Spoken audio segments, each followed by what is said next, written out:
In this lecture, we'll be placing in and modeling the table and stool. Now, I've just noticed there are a couple of objects that are relatively important to the layout. There's these coffee table and stool here and the ladder. They can make a difference to the actual position of some of the objects. Also, there is actually the lamp, or what we call it, chandelier thing down the middle here, which could also be influential. So we need to model those in. So rather than just creating a cylinder and using it as a placeholder, I'll actually model the shapes for these ones. So shift right click, shift A to add, and again, we'll add in a cylinder. Reduce the amount of edges. So we'll go 16, I think. Let's have a look, see what that looks like. Again, I quite like the chunky look, so 16 is about right for me. I'll scale this down a bit and scale in the Z. Press G then Z and bring that up. So the coffee table, probably around about this sort of size. Let's have a good look around. Let's bring it a little bit closer to the chair. So in top view, I always jump to top view to move things around in their position, because then it doesn't move them in the Z axis at all. That looks about right, maybe a little bit big, so I'll scale it down a touch. And remember, your scale is non-uniform now, so Control A and set the scale. That looks good. Now, I do add a bit of detail to the top of the table in my final image, but again, that's fine details, and we can come back to those type of edits. So let's work on the legs in the same way we did for the legs of the cauldron. You might want to challenge yourself to have a go at that yourself. If so, then pause the video here. So hopefully you went through the same phases as I did with the legs of the cauldron. So Shift A to add, mesh, and then cylinder, so they're rounded legs. We can reduce this quite a lot, so 8 is a good number. Scale this right down. And let's go to top view and Alt Z for wireframe. I'll just press N to get rid of the side panel now. We don't need that for the moment. And let's move this into roughly a good position, somewhere around there. Scale it down a little bit more. And period key on my numpad will zoom in on that object. Alt Z, so I can start seeing what I'm doing.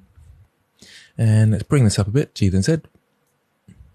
Into edit mode, and I'll select the top face. Scale it down, so we've got this sort of funny leg looking thing here.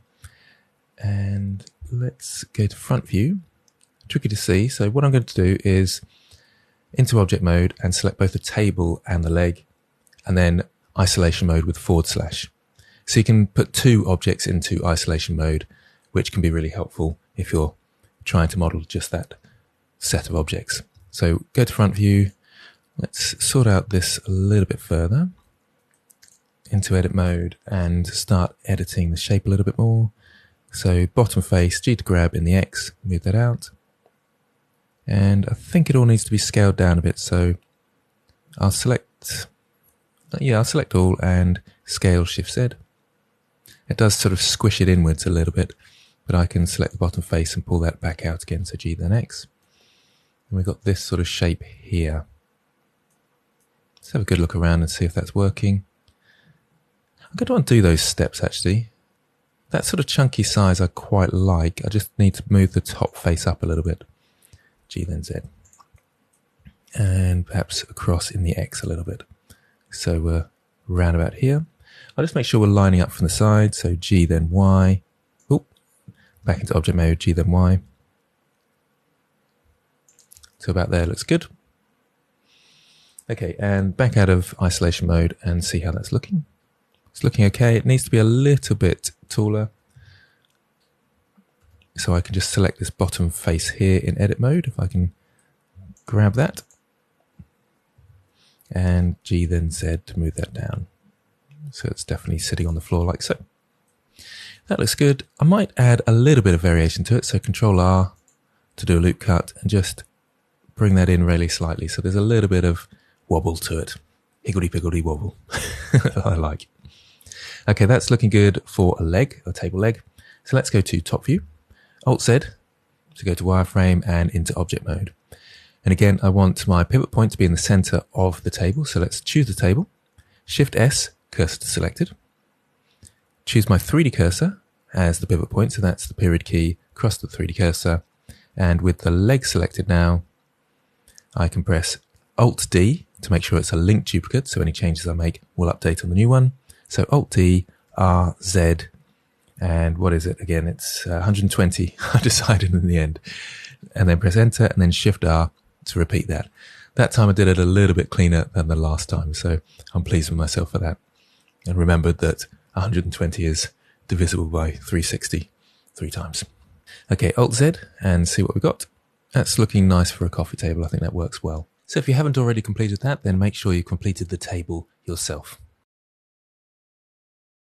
Now for the stool that sits over here, I think that's a good challenge for you to have a go at that yourselves.